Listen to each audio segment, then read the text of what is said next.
Hi guys, my name is Amanda, and as you know, I'm a flight attendant for Emirates, and this is Jack. Hey guys, I was a flight attendant for Virgin Australia last year actually, so I haven't been flying for like 6 months now, so... We're going to talk you through some differences between domestic and long haul and Virgin and Emirates and what it's like being flight attendants for two different airlines. Let's talk about the difference between domestic and long haul. Yeah. I mean, I used to always think domestic was about quick flights, but we do quick flights at Emirates, like an hour-long ones to another country. So, yeah, I know. It's crazy. Quick. So that's obviously not domestic, it's international. Domestic is within a country. So Australia, we used to fly all these different destinations within Australia, and it would still be classed as domestic. Like between Sydney and Perth, oh my god. Everything, that's it. So long though. Yeah, like well, I thought it was so long, now I'm like... like Sydney to Perth, like it's about a 5-hour flight, so... And going back, sometimes it can be 6 hours. Honestly, yeah. Well, do you know what? This is what I heard. I don't know if this is actually true or not, but apparently the reason why that is because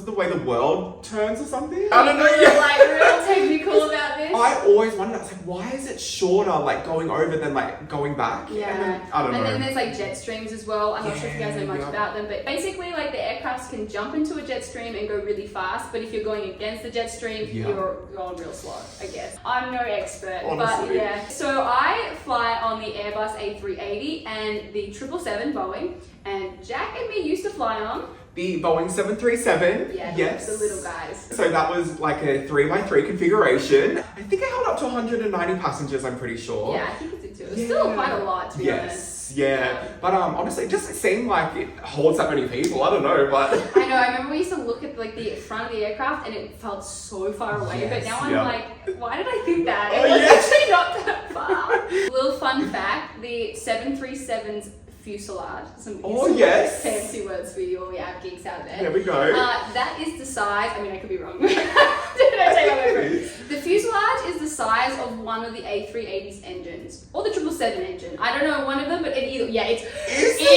insane, right? I did not know that. I did not know that. If you're an app geek, tell us if we're wrong. I don't know. I mean, I feel a little bit like an app geek. I love watching. It's in the blood. You're a flight attendant. It's just something about because you're like, you see a plane, you're like, I work on this.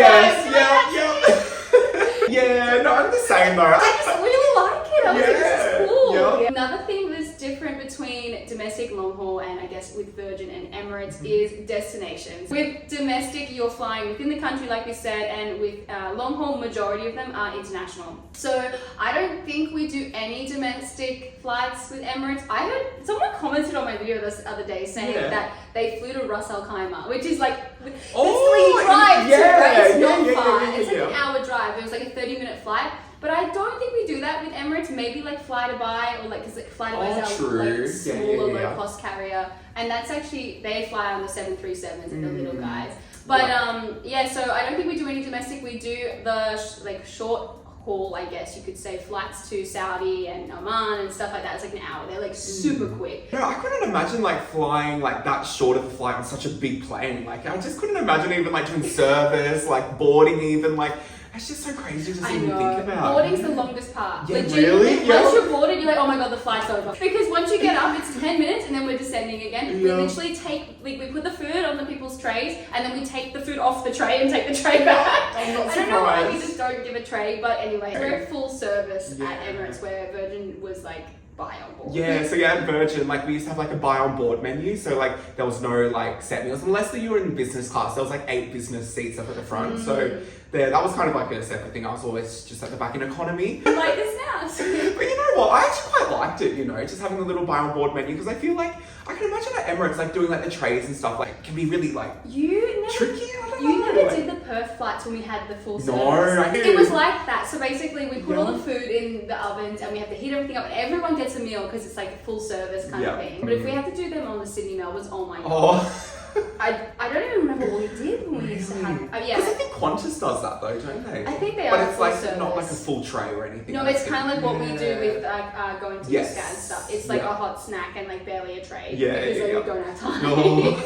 But I like the longer flights the most. Yeah. So yeah, another thing that's different between, I should say Virgin and Emirates is our bidding system. So if you don't know what bidding is pretty much where you kind of like request what you want on your roster. So whether that's like what time you want to clock on for work, or what layover you want to have, or if you just want to like have day trips and not do layovers, like you kind of got to say like what you wanted to have on your roster. Because I get asked all the time, like, do you get to choose where you want to fly to? It's like, do I get to choose? I want to fly to Paris. Like whatever. No, not quite. Like you kind of do. You get like a preference system, and at Virgin it used to be like a point system. So number one was like worth 1,000 points, and they basically want to give you as much satisfaction by giving you the most points. Yeah. And then the best thing about Virgin that I miss is the fact they had like a negative points thing, so it was an avoid. So if you want to avoid day trips, which like a turnarounds, it's like what I used to avoid, because I was like, I want to be away, I want to be going, staying fun places. Yeah. You could do an avoid and you put it up pretty high, and it takes the points away from the satisfaction, so they have to give you more of your requests like giving you points. So it's like a trick to getting like the more negative you get, the more points you get to get the other stuff. That makes sense. So different airlines have different systems. I would love to know what other airlines do. Yeah, that would be interesting. I don't know. I think some in America are really good. I've heard that they're really satisfied with their crew, like rostering. I don't know. I'm not sure. Tell me if I'm wrong. At Emirates, it's a little bit different. So basically, you get 5 preferences. Like 1, 2, 3, 4, 5. Number 1's the one you want the most. Number 5, the one you don't like. Yeah, kind of, right? Crazy thing that we do is because we have 20,000 cabin crew. Like, it's crazy. Insane. I can't believe that. We hire I think we hire like 300 or 400 a week.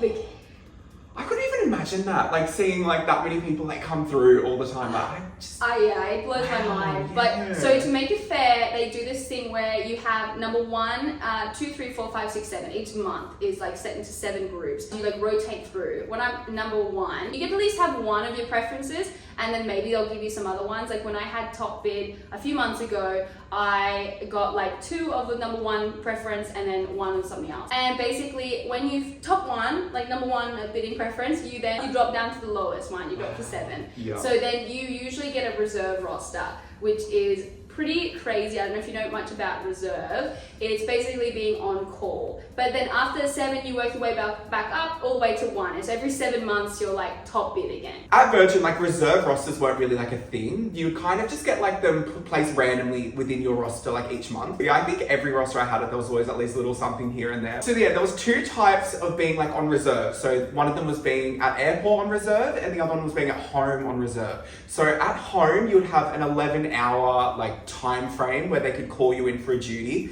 And if you had airport reserve, you would usually be placed on like a 5-hour like airport standby, where you'd go to the airport and you'd just stay at the airport for 5 hours. You can kind of just do what you want within the airport. Like you can like go and get food and stuff. You just kind of have to be like on call, I guess. Yeah. Yeah, it's the same at Emirates. We do the airport standby, like what we used to do at Virgin. But ours is only 4 hours instead of 5, which is like, I don't know how they work that out, but yeah. And then we have at home standby instead of like the home available. Yeah. But the only difference is the time. Like the one with Emirates were 8 hours because like that's a regular shift, right? I think it makes more sense. Yeah. But the one thing that I miss the most about Virgin is they have to give you 2 hours when they call you at home, like on home standby, to get to minimum. Like they normally give you like way more, right? Yeah, and even like the day before, sometimes like you'd like sign on to like the online thing, and there could already be like a duty there. So I remember I'd always check what like the duty. Same. Like, or something like But Emirates is a little bit different. Like I don't know. I actually have no idea how long they're meant to give you. I think some people do say they should give you 2 hours, but like if they need someone, they're gonna call and be like, "When can you get here?" And like you don't want to say no. You're like, exactly. Oh my god. It does depend on where you live as well. Like I live fairly close to the airport, so I think they would know that I could come quicker. Like I can't say,